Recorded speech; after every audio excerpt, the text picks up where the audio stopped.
Today we are going to reach the end of year 2 and jump right into the next off season. But before we do, I have a couple changes for the last month in year 2. Starting off with our point guards. Last episode we saw that it's going to be tough for us to trade away Topic on his big $29 million contract during the season.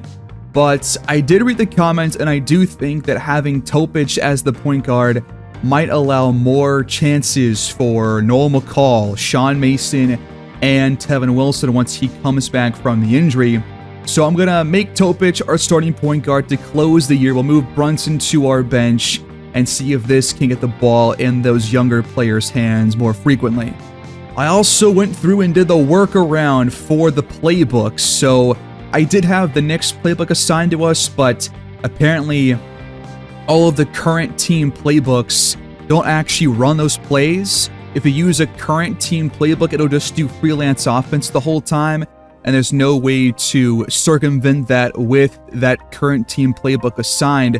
So what you have to do is you have to go into the playbook when you have it assigned, you save it as a new playbook, you go into your coach game plan, you change that to custom playbook 1 or 2 or whatever you plan to call your new one, and then you change the name and reload the playbook. It's a whole thing. But there's somebody in the comments of the Operation Sports Forum post of my sliders that gave me that tip. So we do have the entire Knicks playbook here. It's just called Custom Playbook 1 now. And we should be seeing actual plays being ran in this next game and going forward if we stick with this playbook. But regardless, this should help us out and have actual offensive plays being ran for the entire team, including our young players. And because we have all enjoyed his playmaking so far, I did make McCall a play initiator, so he will have that going forward. He can have the ball in his hands. I made his first play type PNR ball handler, so should be seeing more of him with the ball in his hands to close year 2 and his rookie season. And I think to close the year, I do want to get us to this home game against the Trailblazers because they have a star player that we have yet to face, and that's going to be Jules Caver, who made the All-Star team. I think he was an All-NBA player a year ago, and he's having the best year of his career. 26 points per game, nearly 6 rebounds, more than 6 assists. He's shooting lights out from the field and from 3, so I want to get our first look at him. They've also got Bobby Owens, who was the 32nd overall pick, the last first-round pick in this past draft, the same draft class as McCall and Tevin Wilson. So it should be fun to see us matched up against them. That's another forward-on-forward matchup for 2 rookies, just like last episode against Shez Johnson. Moving on to our first win of the day, we took down the Heat. 20 points for Stuart Beck, but wow, we didn't had nobody over 15 points, but we got the job done, played better defense.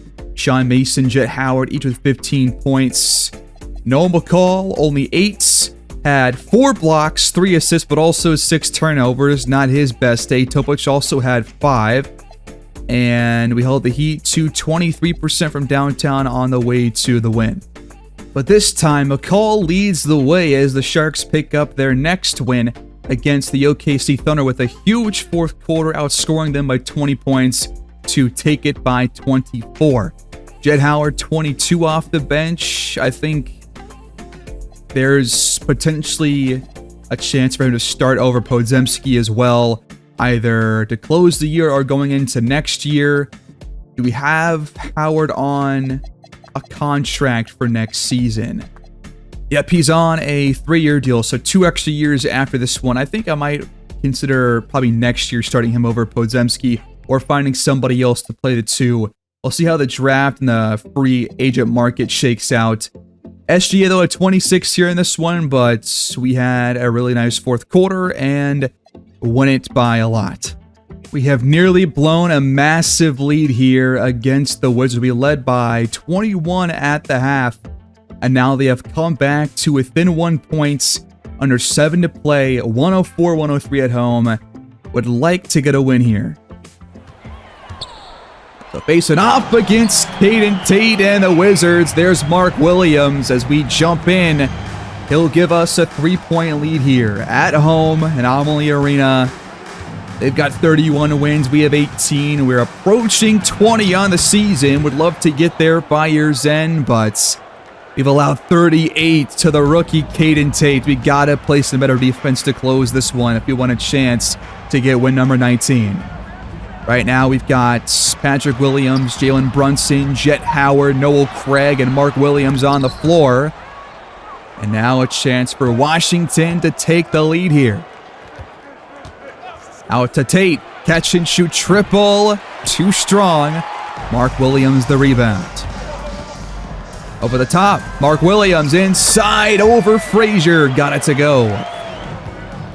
Still in a 2-3. And OG Anunoby laces one from deep. All right, no more zone. We have it on like, I think, 10 out of 100 zone frequency. Let's get rid of that. Inside. Noel Craig. Nobody home. Out to Anunoby again, looking for back-to-back triples. He will get it to drop. And the Wizards now lead by 1.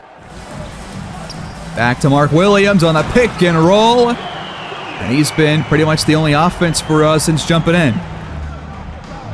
Anunoby finally offline. Howard the rebound.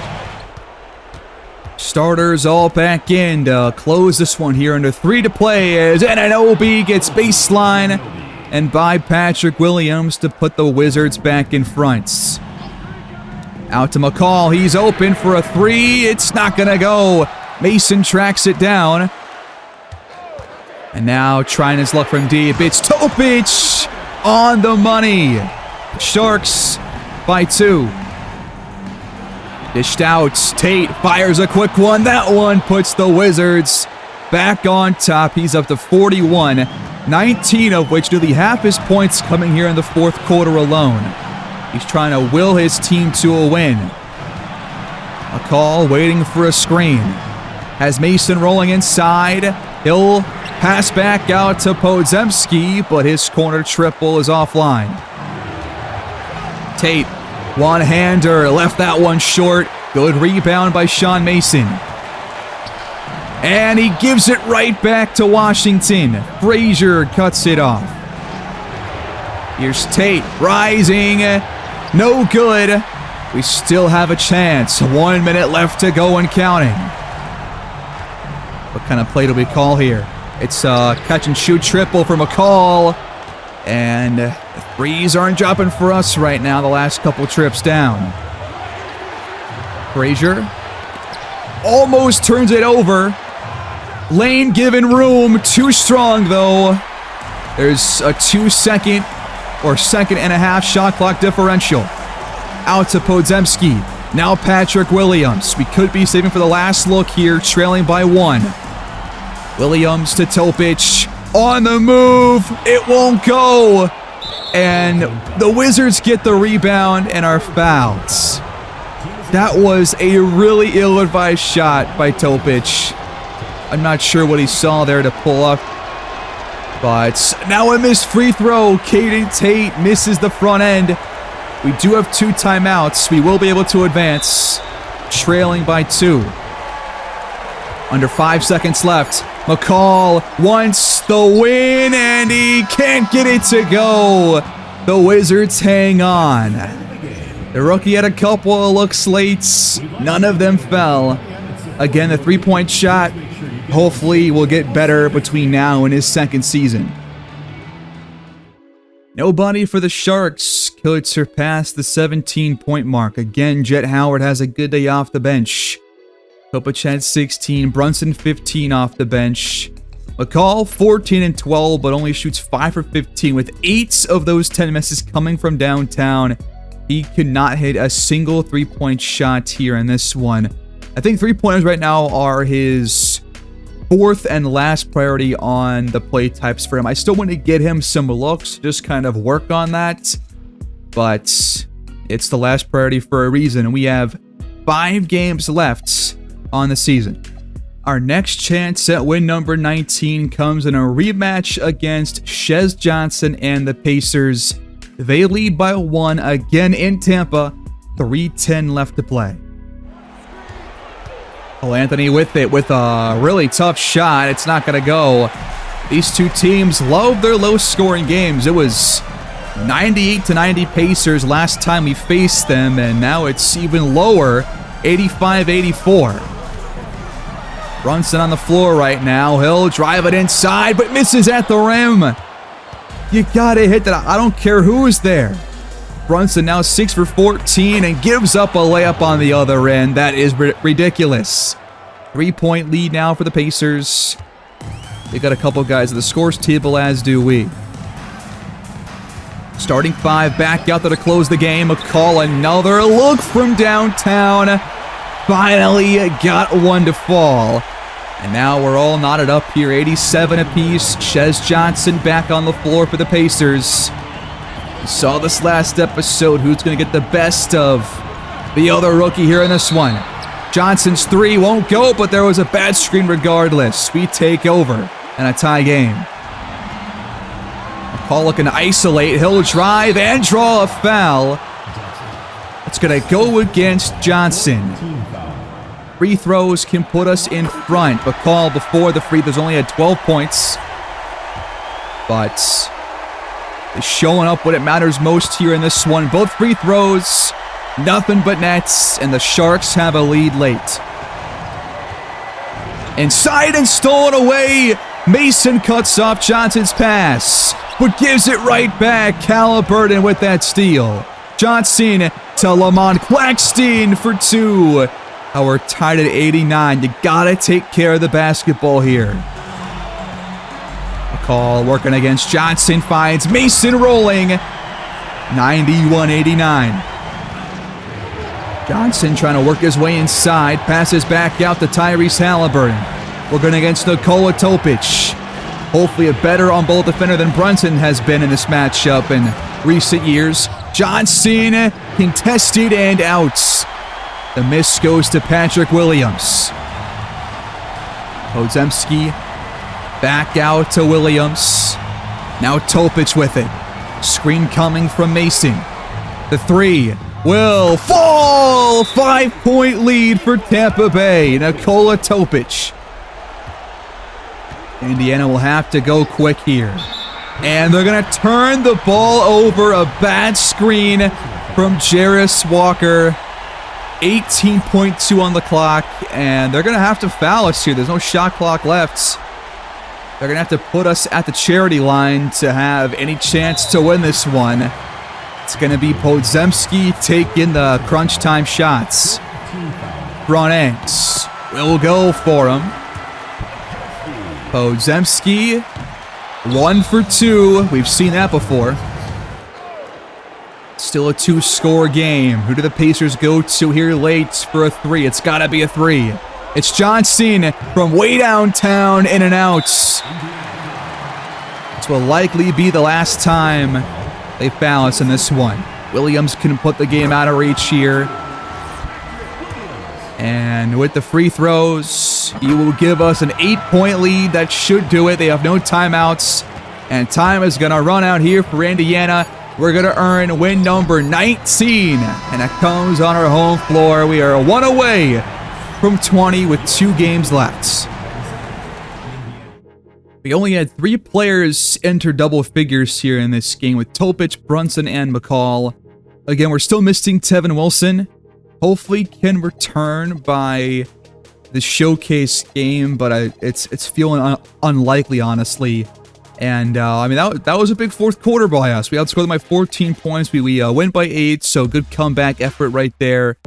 And, again, just a low-scoring game against the Pacers. Offense has been pretty bad for 3 straight games. 80 points and 81, and now 97 here. So, hope we can get back on track against the Trailblazers. But I guess we'll see. Entering this game, we are not going to have Tevin Wilson, so it appears that his year is likely going to be done. How close is he to returning? He's day-to-day, so he probably could play this game, but he's got -3 rating. I'm not going to risk that at all and risk further health issues for him. So it's probably going to be it for his season. Unfortunately for us, the last episodes he's missed. So we'll have to wait until next year to see him again. And we are officially underway here in Tampa Bay to close out the year, essentially. I want to see what Jules Caver can do for Portland. He's going to fire a quick shot and already gets Portland on the board here. Inside to McCall. He'll rise up and has it completely stuffed by Posey. Inside and stolen. Mason, a steal. He cuts off that pass. Topic finds McCall. Baseline. And Tampa has their first field goal make. Posey stepping back off the window. That was kind of a wild shot. Inside. Mason contested. It's still going to fall in. Posey the pick. Caver working on Topic. Back out to Sharp. No good. On the fast break, McCall gets ahead of the pack and Podziemski finds him. Good job. Oh, good crossover and a handoff to Posey, who slips inside for the deuce. Working on Caver. Still has it denied. Thought he got by him for a second. Now he fires a 3, but it's too strong. Podziemski to Topic on the other end. I like the quick offense here. Caver again. He's going to have a high volume here in this one, no doubt. That's his second triple. Call gets the handoff. And turns it over. Sharp. All by himself. High ball screen for Podziemski. And his pass is cut off now by Posey. Trying to find Mason there on that pick and roll. And now Portland easily jumps in front. Out of the corner. Topic gets by Caver, has an open look and connects. Clock under 5. McCall gets a clean look and knocks down a triple again. His first of this game, but his second now in this episode. Inside, and that pass got deflected, but Avdia still got to it. And now they already have 6 points off Sharks turnovers.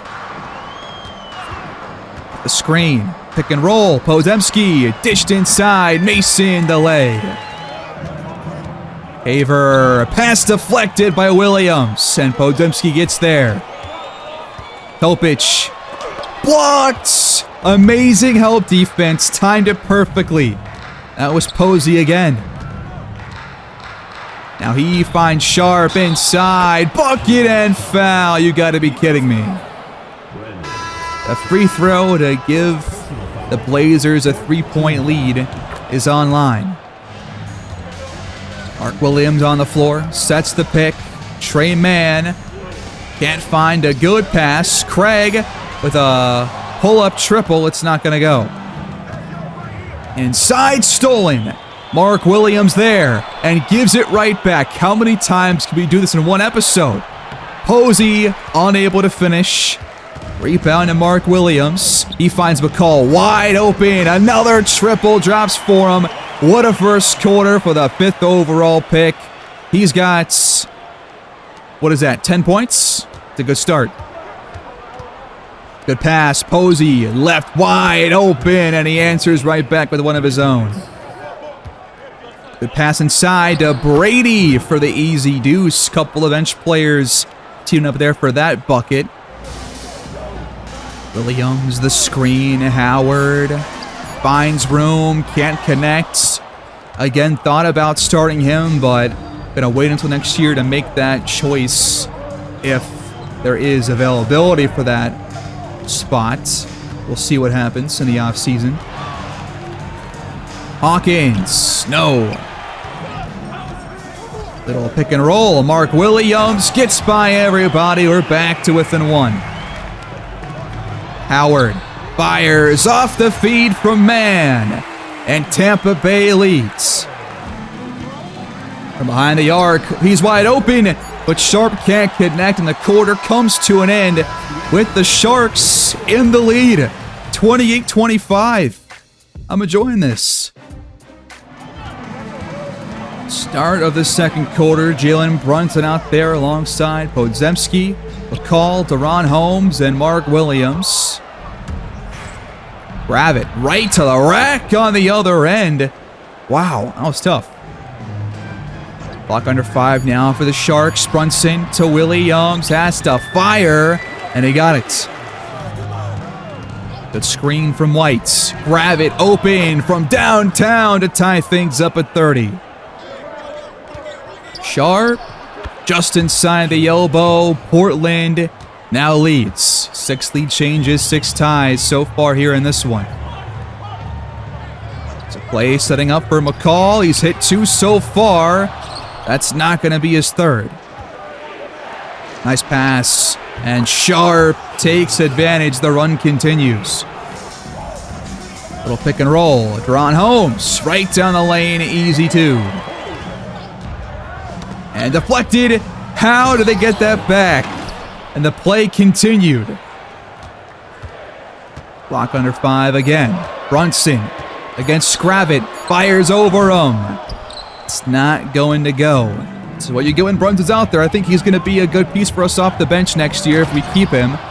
Which, not sure where I feel about that right now, about moving him or keeping him. But he would be a good offensive option again off the bench. But there's also going to be regression for him entering age 36 next year. So we'll have to see. But he finally gets the shot to fall there. Grab it. Over Brunson. Not quite. It's denied. But it stays with Portland. Sharp. Contested. And it just dances off the rim. Here's McCall inside to Holmes. And he'll pick up the assist. Haver back out there for Portland. Contested triple. Won't go. Good rebound by Sean Mason. Want to see more of that. He somehow has less rebounds per game than McCall does. He has played less minutes on average than McCall, but McCall has like 6.2 per game. Mason only has 5.4. That's a pretty sizable gap for a guy that is a true center, at least on paper. Off the screen. Sharp has a clean look and hits again from that same spot. Not calling a play here, apparently. Holmes will have to fire a quick one. Mason gets the offensive rebound and scores through the traffic. Double screens for Caver. He's wide open now. Can't connect, though, and the 3 can tie things up for Tampa Bay. McCall. Good pass. That was a great find as Holmes got behind their defense. Caver makes use of the screen again. This time he's online from the corner. Catch and shoot. Caver loves the triple, but he's only shot like 3 or 4 out of, I want to say like 9 or 10. It's not terrible, but not great either. A couple of those have been contested, just like that layup was for Sean Mason. He's 4 for 4 with a couple of really nice finishes, and that one ties the game. Topic finds Williams. Nobody in the paint there, and the Sharks are back in front. Posey open. Sean Mason, where are you, man? That was terrible defense. Out to Topic. Foot on the line, and it's not going to count anyways. Screen for Gravit. He finds Posey, and he absorbs the foul as well. That was a really nice pass. Threading that needle, and the free throw is good. Portland up by 4 with 2.5 left to go in the half. Want to see Jet Howard get more involved here. He just missed Mark Williams wide open inside. Now finds Podziemski. Time ticking away. He's got room, and he drills it. Posey inside. Owens low block with a long-range little hook shot there. That's ill-advised. for the lead. It's Howard. It won't go. Avdia the rebound.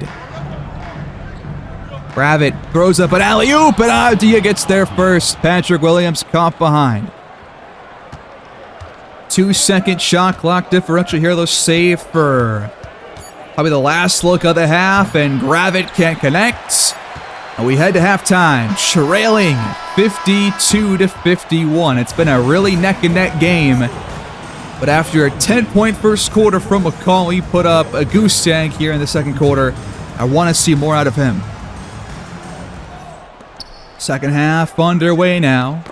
And we start with a turnover. Fast break, sheet on Sharp. And it's 54-51 just like that.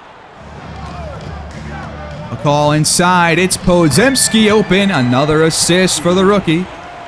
We've actually shot pretty well. 56% of their 50.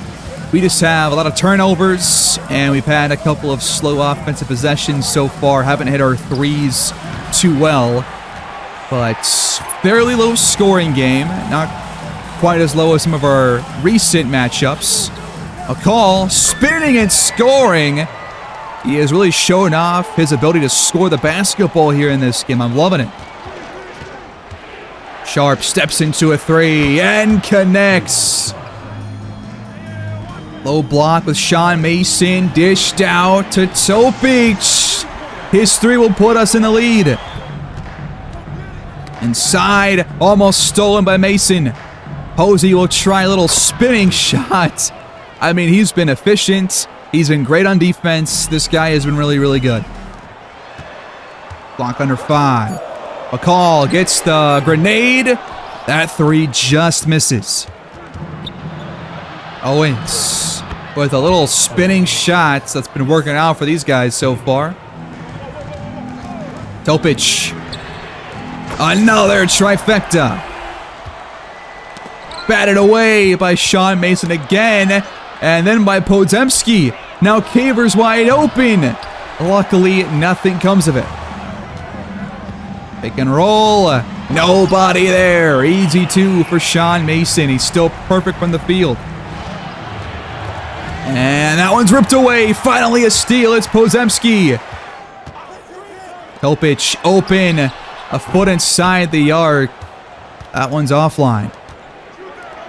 Caver stuffed by Topic. Dumped in the paint again. It's Sean Mason, man. The pick and roll seems to work very well when he's out there. Avdia driving back out. He finds the open man, but Owens can't connect.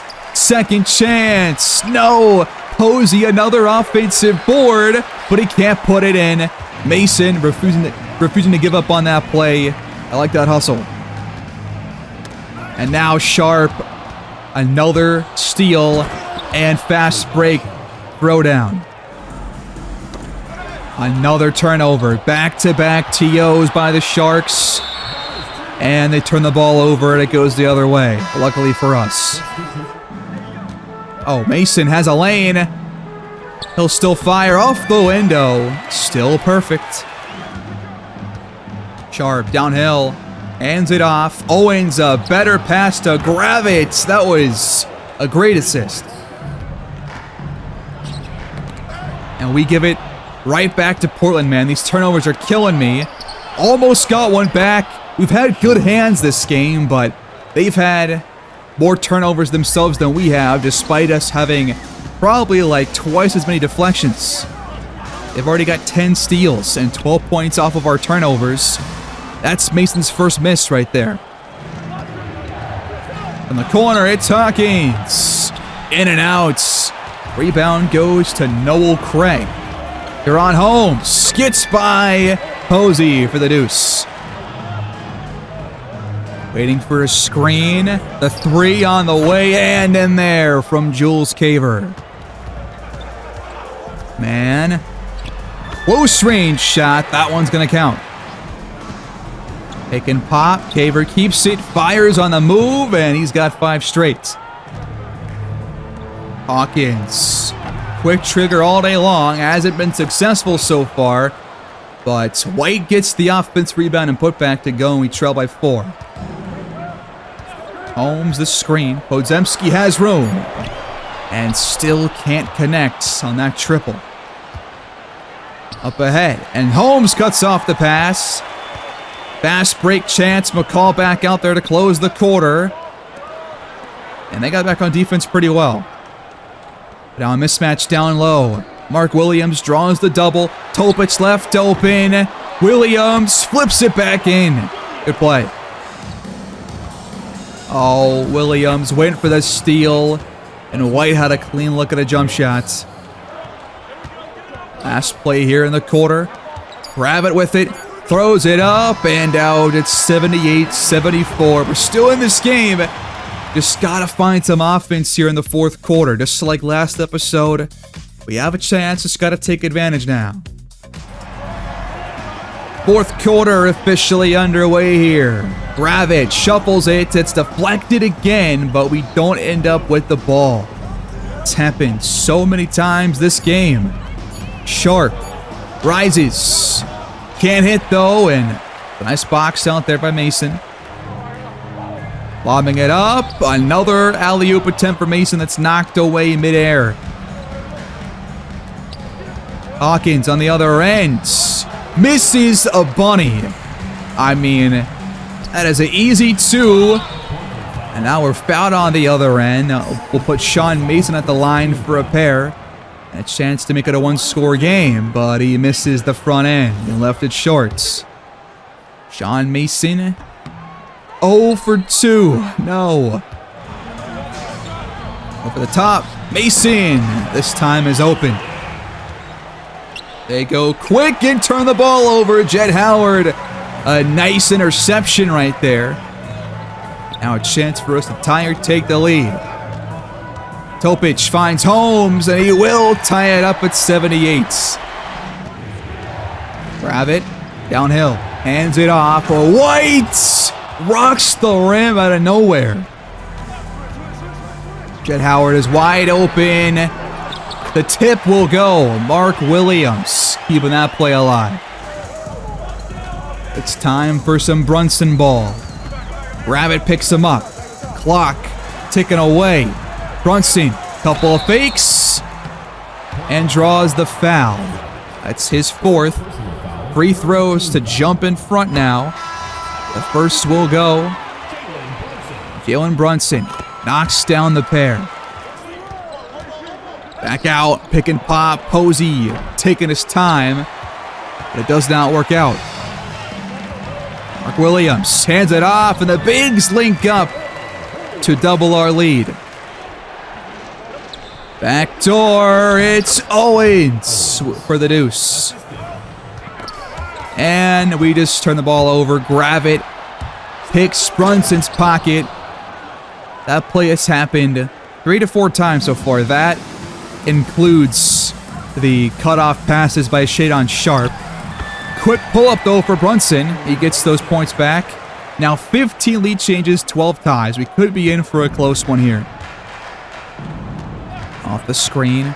Grab it. Back to Posey. Denied. Out of bounds. Mark Williams. We got to find something. Sharp back on the floor. Can't connect. We've got under 6 to play to hold on to this lead. Howard. Clean look. Finally gets one to fall here in this one. Brunson. Quick shot off the screen. Rims out. Williams gives him a second chance. Another offensive rebound. Mark Williams, man. He's clearly outclassed Sean Mason in the rebound department, but we're still dead last in the entire league. Some folks have said we got to look at a center in the draft as well, and there's one guy at the very top of the board. If we get a top 2, top 3 pick, he could be there, so we'll obviously heavily consider that because we're still trying to get that other first-round pick, and we can potentially take both a backcourt and frontcourt player to address the rebounding issues and the playmaking issues and kind of isolation, ball hogging stuff with Brunson. So there's a couple areas, obviously, to address with a team that's as bad as we are. So we'll see our lottery odds to close the episode. and see what pick we do end up with. We'll have, I believe, the same odds to get the first overall pick as we did last year, despite a much better record here in year 2. Topic downhill finds Mark Williams. He's just taking over here in the fourth quarter. We lead by 11 and on our way to a win. Door is still open for Portland. Jules Caver's back out there. But anything can happen. It's nice to have a cushion though late. McCall's back out there as well for the Sharks. Sharp into a triple. And that's why the game's not over. Kopich, top of the key. Yes, he's hit a couple of those this game. And after last episode, that is a welcome change of pace. Haver, dished. Avdia, open. The shot won't go. Haver on the move. Misses the open look. They trail by 13 points. Under 2 to go. Just give us a few more shots for McCall here. He's been really quiet since the first quarter, where he scored 10 points. I think he has 2 since then. Time under 5. Podziemski off the window. It's going to toilet bowl in. Kopich off the screen. Another triple. That will definitely be the finishing touch on this game. He finally showed up. But it's too little too late. He's gonna most likely not be on this team a year from now, or even a couple months from now, as Owens down the lane able to lay that one in. Nice finger roll finish for him. Well, folks, that right there is a win against a playoff team. 110 to 94. That's a really nice win that we just put together. That is without Tevin Wilson or Jalen Brunson starting. That is awesome. We'll take it. And that is, I think, win number 19. We can get win number 20 against Denver in our last game, game 82. Wait, I forgot. We actually beat the Pacers last game, so that is win number 20. Back-to-back wins. Can we make it 3 in a row to close the year? That would be nice. Mark Williams, double-double. Sean Mason, double-double. We have won some of these games this year without having a guy have a big offensive game. And that means when we do, hopefully next year, from either Tevin Wilson, McCall, or the guys that we draft or sign to contracts, we could be like a team that gets within 10 games below 500, hopefully. I mean, that would be my goal if we can make the right moves. I don't expect us to be at or above 500 either next year or the year after that, most likely. But we're at least making some progress here, as we just shot 58% here in this one. Definitely a slower paced game for us. We did have 13 turnovers and all that stuff, but we got the win. That's what matters. We have 1 game left against Denver. It comes on the road. Gonna simcast this one and see what the awards look like and go from there to close out the season. Wilson is gonna return, but I don't think it's worth playing him for just 1 game to close the year, so we'll just keep our lineup as it is and see where this game goes. Denver in front by a lot now, and we are going to have no chance to come back. They take it by 30 points. They absolutely blasted us. Topic at 18, McCall 14 and 14, Williams 14, but that was it. 3 guys in double figures. Well, they had 2 guys drop 27. Okay, so our year's over. We go 20 and 62 as Wembanyama wins another MVP. Elliot May wins Rookie of the Year, 15 and 10. Shot horribly, but still played almost the entire year as a starter with Minnesota. Barry Gravett, who we just faced, wins 6th Man of the Year. He had 21 points off their bench. He had a star next to him, and that's kind of why. Wemby wins Depoy over Cooper Flag. Barry Gravett wins Most Improved Player. Jared Hughes, Clutch Player of the Year, 30 points per game for him. Jason Kidd over in Dallas wins Coach of the Year. And Jordan Hobson wins Executive of the Year. All team selections. First team, you got Wemby, Flag, Hughes, SGA, Luka Doncic. Second team, Ivan Bosniak, Cade Cunningham, Jules Cavers, Zion, and Nikola Jokic, who's also in Dallas alongside Flag. All-NBA third team, Paolo Banchero, Trae Young, Şengün, Henderson. How did Elliot May make it? That is egregious. 15 and 10 on poor shooting should not be good enough to get you onto the All-NBA third team. I'm going to write a strongly worded letter to Adam Silver about that one. All-defensive first team, Kaman Malawach, Dyson Daniels, Mingyu Lee, Cooper Flag, Wembanyama. All-defensive second team, Sarr, Holmgren, Hughes, Chris Posey, who we just faced. That makes a lot of sense. He's a shot-erasing lob threat bully, and also Stacey Keith. All-rookie first team, we had one guy make it, Noel McCall, alongside Elliot May, Caden Tate, Calathis, and Jordan Talon. Okay. All-rookie second team, Bryson Blades, Savion Miller, Tyson Dawkins, Shez Johnson, and Jamison Taylor. If Tevin Wilson was able to stay healthy, I think he would be on this or the first team, but he couldn't stay healthy, so I don't think he played enough games to qualify for that. In the playoffs, here in, what year is this, 2032, these are the matchups. You got the 1-seed Mavericks taking on the 8-seed Pelicans, 4-seed Clippers and 5-seed Blazers, 3-seed Kings against the 6-seed Suns, 2-seed Spurs against the 7-seed Timberwolves. So Elliot May leads his team to the playoffs. Over in the Eastern Conference, Atlanta against Brooklyn, 4-seed Sixers against the 5-seed Pistons, 3-seed Bulls and Luka Doncic taking on the 6-seed Heat, and the 2-seed Raptors facing off against the 7-seed Cavaliers.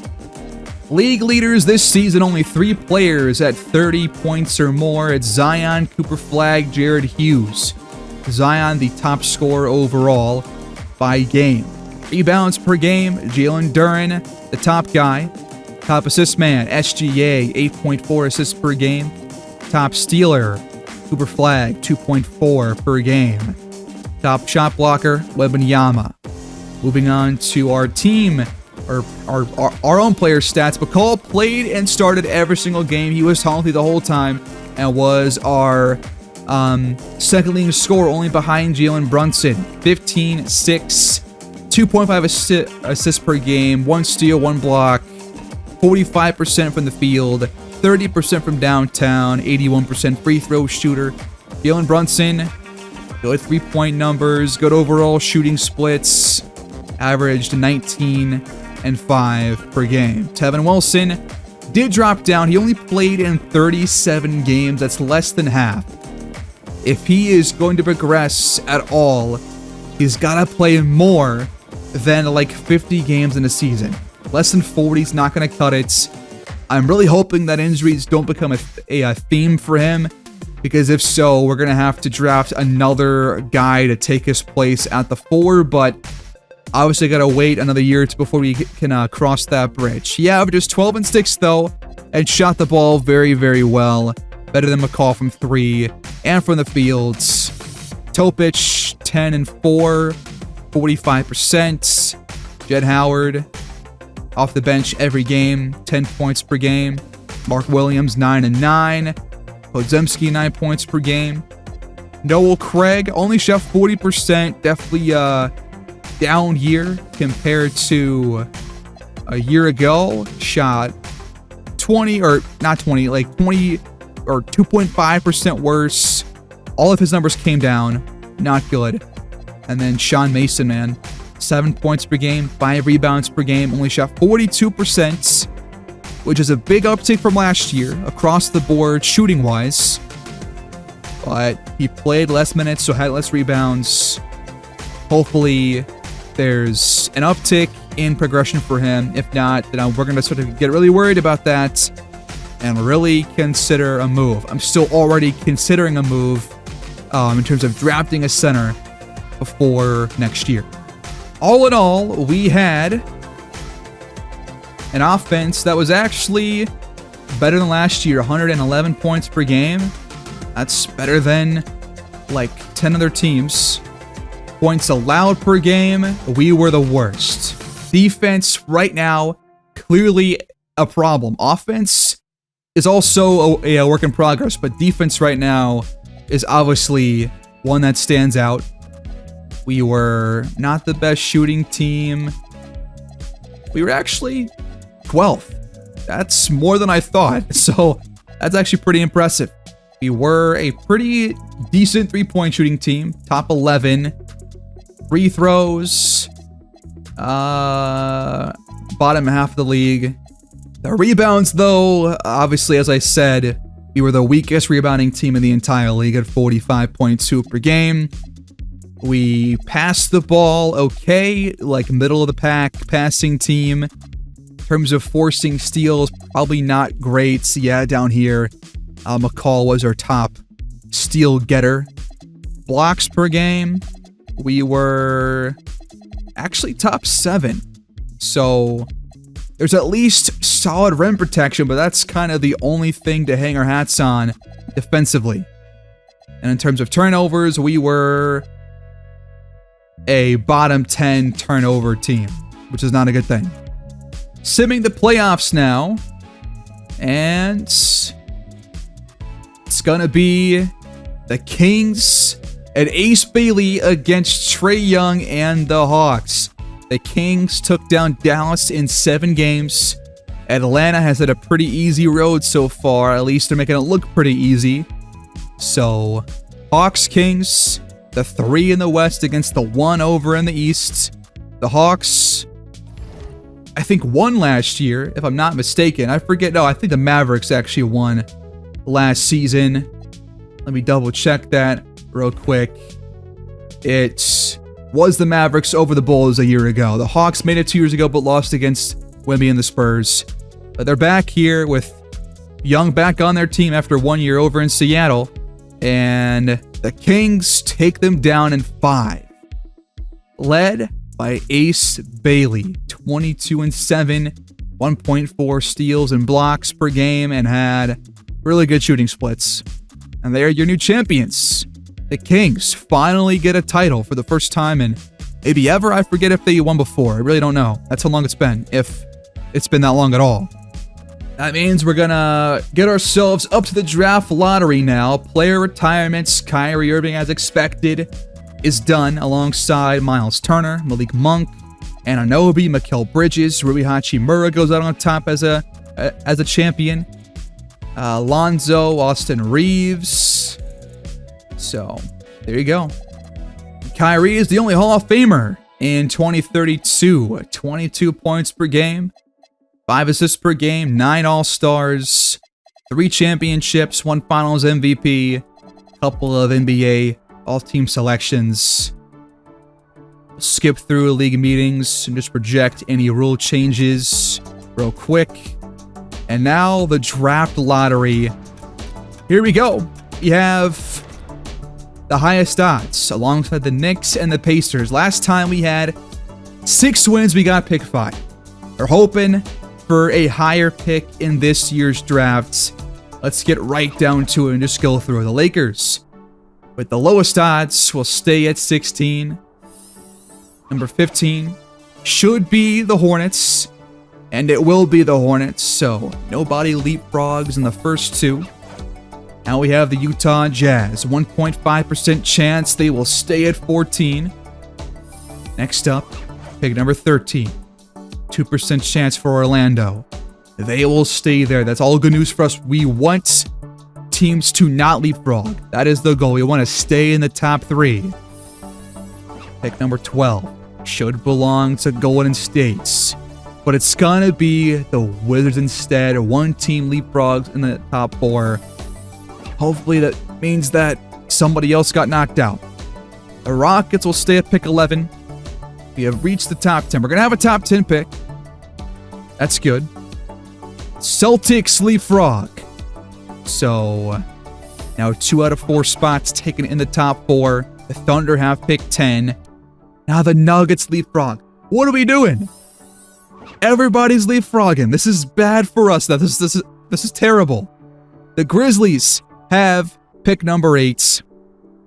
Please don't do this to us again. We need a higher draft pick. And The Pacers just got screwed. The Pacers got screwed. And the Knicks have pick 6. We have a top 5 pick once again. We have the highest odds to get pick 5. And we're going to have pick 5 for back-to-back seasons. Oh my god. They're killing me here. They're killing me. The Sonics will have a top 3 pick. Boston has pick 4. 3 teams left. Pick 3 belongs to Golden State. Why them out of all teams, man? They had Steph Curry for years. We're done with them. Seattle has pick 2. And that means the first overall selection belongs to the Denver Nuggets, a 7.6% chance. And we have pick 5 again for the second straight season. Unreal. A lot of people are talking about Wes Clayton, who's going to go in the top 3. If he falls beyond pick 2, I would be surprised. We have pick 5, so the odds of us getting him are very low. But he's a really good center, has badges, does not have work ethic or alpha dog. But I have been a fan of Dior Wright, despite him being 22 years old. He's got all the intangibles. He's got the badges, both personality and gameplay wise. But he is like the oldest player in the draft. So the best comparison to him skill-wise, but not age-wise, is actually Noah Barnett, who's 20 years old. And as compared to Allen Iverson, he's also 6'6". Dior Wright is 6'5", so he's got that advantage. And Barnett does have no gameplay badges. He does have work ethic, but not alpha dog. So those are kind of your top 3 options here. But Barnett is probably going to go around our pick. Wright could go before our pick or after. It just depends. Right now, I've got 9 players on our board, with most of them going before, like, the end of the lottery. Let's discuss briefly just a couple of guys around the 20th pick, at least projection-wise. Corey Cousins has 4 badges, mostly for rebounding and scoring inside the paints. He's got work ethic, and he has an all-star Al Horford ceiling, Maxi Kleber floor. He's a 7'1" center at 21 years old out of Louisville. Has potential, knack for blocking shots. He boxes out well, but has questionable basketball IQ. I think he'll add him to our board. Could be another potential guy we take if we get a mid to late round first round pick. Jamal Rivers next up. All NBA ceiling. This guy's just a straight up forward out of Villanova.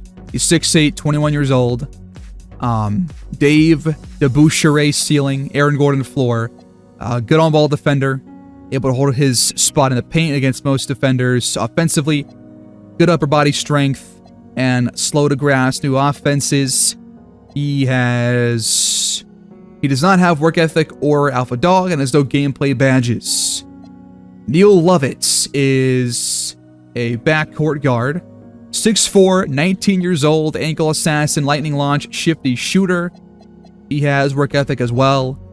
And he's got an all-star ceiling of CJ McCollum, a Damian Lee floor. He'll be not great pickpocket ability, adept at disrupting offense, and can take guys off the dribble a bit. He's not a true point guard. He's more of a 2, but can play both spots. Has some nice starter badges. I'm going to add him to our board as kind of a backup option in the backcourts.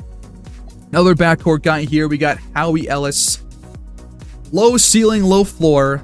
So probably not the best guy to go after early in this draft. Could be a good role player though. Gets to the rim easily. Always knows what the offense is going to do. So he's a good IQ defender.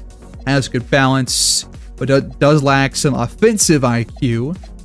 And he's got gold ankle assassin and lightning launch. Bronze bailout and handles for days. Has work ethic. but that's it. And one last guy, another backcourt player here, Irving Arenas. 19 years old, 6'4" out of LSU. Gold Lightning launch. Does not have work ethic or alpha dog, and has a starter ceiling, a starter floor.